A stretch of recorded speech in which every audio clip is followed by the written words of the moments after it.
really glad to be with you today. It's coming towards the end of May, and we're entering the month of June, and already, oh my God. June is, of course, a really packed month. Later on this month, we'll be talking lots about Pride events. It looks like the controversy around queers against Israeli apartheid is going to start happening again. I know there was a big discussion on the weekend about that, and in coming weeks I'll let you know what's happening there. The Pride Guide is coming out, so of course people can get up on what's going to be happening over the last couple of weekends in June and first weekend in July. So looking forward to talking with you more about that. But right now, what I want to talk with you about is a couple of other things that June is going to shape up to be.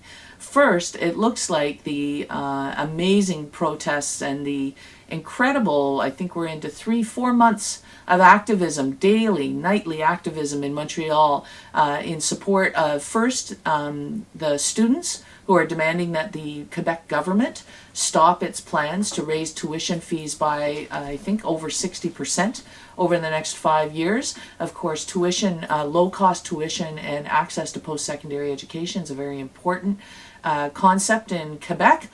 Wish that would spread to the rest of the country. And it looks like in June that maybe that sentiment is going to spread to the rest of the country. So there's a couple events I want to tell you about coming up here in Toronto.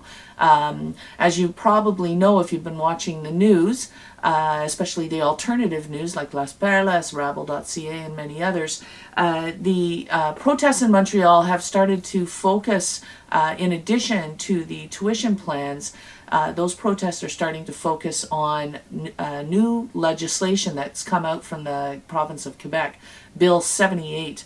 And this legislation is an incredible curtailment of civil liberties, the freedom of expression, the right to protest, the right to assemble in the streets of Montreal.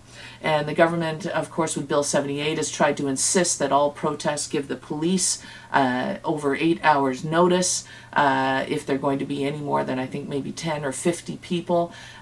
People have reacted to this Bill 78 by coming out into the streets in droves. And one of the things they've started doing at 8 p.m. every night in Montreal and in many cities around Quebec, it's important to remember that this is in fact not just happening in Montreal, but it is spreading right across the province, is people are coming out and banging pots and pans in the streets and walking through the streets with their neighbors, banging pots and pans and anything else that they can find. These are called manifestations casseroles, and they are wonderful expressions of solidarity amongst the people of Quebec with the students. And this solidarity is starting to spread beyond Quebec. So I wanted to let you know that this Wednesday, May 30th at 8 p.m. in Dufferin Grove Park, which is across from the Dufferin Mall, 875 Dufferin Street. People are being encouraged to participate in the first Manif Casseroles Toronto. And people are encouraged to bring their pots, your pans, your casserole dishes, your wooden spoons. Meet at the Clanging Pots and Pans in Dufferin Grove Park at 8 p.m. on Wednesday. Wear your red squares, your red shirts, your red shorts. And for some reason they're calling on anyone who would like to bring a panda suit. Not sure what that's all about. But in any case, I plan to be there on Wednesday night with my red shirt and with my pots and pans, and I hope that you will join me there. This could turn into something that happens every Wednesday evening at 8 p.m. Around the province, and this Wednesday that is going to be happening as well in cities right across the country. So a wonderful expression of solidarity. The other thing, I just saw this morning on Facebook under the heading Mobilize to Take Back Our Education. So that's how you can find it on Facebook. On June 5th at 8 p.m., George Brown College students is going to be the site. This is where I work as a part-time professor. There is a call for solidarity as well, and a march to take back our education here in Ontario, starting at King Street East and George Street. That's just east of Jarvis Street. The location of George Brown College, June 5th, 8 p.m., a call for Ontario students to start taking up this challenge. to challenge our government. The provincial government actually right now is looking at very significant changes to post-secondary education in the province. They've been consulting, they've been holding committee meetings and consultations. They want to move many more courses, or they're exploring the possibility of more online teaching. And they're exploring the possibility of year-round post-secondary education, and they're looking at other possible changes to post-secondary education. This, of course, is all the governments are looking for savings in post-secondary. That is the reason behind the Quebec move by the government to increase tuition. In Ontario, it looks like they're looking at other ways to decrease the cost of post-secondary education. What we know, though, is that all of these ways of doing this, trying to squeeze more money out of the post-secondary education system, is wrong-headed. There are many choices provincial and territorial governments could be making to make post-secondary education much more affordable. Those choices include increasing taxes on the very wealthy in this province, increasing corporate taxes, increasing fees and other things that are paid by or are not paid currently by privileged people on the federal level. We could have an inheritance tax in this country. Linda McQuaig has talked about devoting an inheritance tax, in fact, to post-secondary education, to education funds. And she, in her latest book, talks about the fact that a very small inheritance tax could be used to create education funds for every student in the country. So these are good ideas. They are forward-thinking ideas, and they are ideas that get away from this constant squeezing of students, of professors, of post-secondary institutions, and this is something we really need to look at. So I hope to see you on Wednesday at Dufferin Grove Park at 8 p.m. We'll put up a couple of websites on the screen that you can take a look at for more information about that. Also, you can also follow live what's happening in Quebec, and we'll put at rabble.ca, and we'll put that up on the screen for you as well.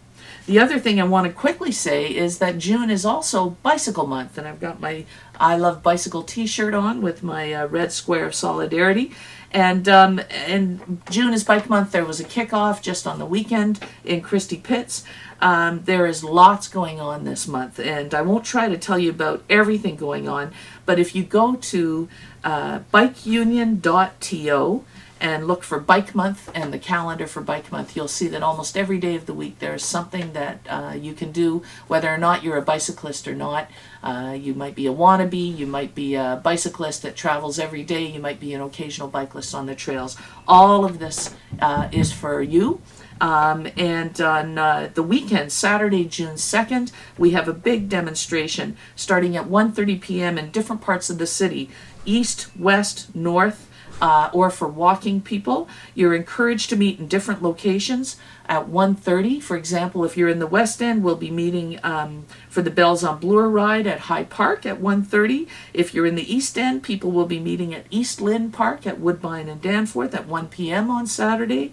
In the North End, Bells on Yonge will be going from the Duplex Parkette just south of Lawrence on Yonge Street, starting at 1 p.m. And people who are walking will be starting at 1:45 p.m. at Nathan Phillips Square at City Hall. And all of us are going to be converging at Queen's Park at 3:30 on Saturday. So the goal of the Saturday event is to bring people on bicycle and on foot, any way you roll, wheelchairs, no matter how you roll. Come on, pick one of your spots from the north, the west, the east, or Nathan Phillips Square, and you can follow.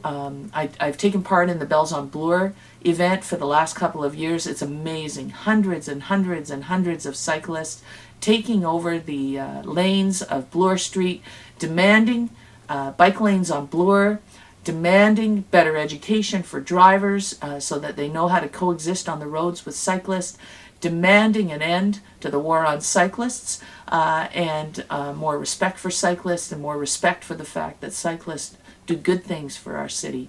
Cyclists don't pollute, they don't cost, we are able to navigate the city in really, really wonderful ways, and so we're calling for respect for that and for bike lanes to keep cyclists safe on Bloor, on Yonge, and on Danforth. And of course we need them all over the city, but those would be some really wonderful places to start. So I hope that you will think about joining some of the events during June, Bike Month. And as I say, you can go to bikeunion.to for more information about what's happening all month. You can also go to cycleandsoul.com to find out more about what's happening on Saturday for the Bells on Bloor, Bells on Danforth, Bells on Yonge. All of us going from all parts of the city to meet at 3 p.m. at Queen's Park for the Cycle and Soul Rally. So I do hope to see you there. Hope to see you out on the bicycle. Wave a big hello. Be safe. Watch out for those trucks and cars turning. They often don't see you. They even cyclists who drive, like myself, sometimes make mistakes. And the other day I opened my door without looking properly, and a bicycle came whizzing by me. And so, we all got to be aware that there are many, many different vehicles sharing the roads. We saw a terrible accident the other day with a longboarder near King and Jarvis, where a man was killed in an altercation with a cab. We know that whenever a cyclist or a skateboarder or someone on a scooter, whenever we run into a car, we lose. So we got to be safe out there, and we got to be in unity, and we got to be doing this together, because together we can convince City Council, we can convince our mayor, hopefully, we can convince drivers that cyclists are a good thing, we belong on the roads, and we deserve everyone's support. All right, so I'll see you out there. June is an exciting month, lots coming up. Hope to see you with pots and pans on Wednesday and with wheels and pedals on Saturday. See you then.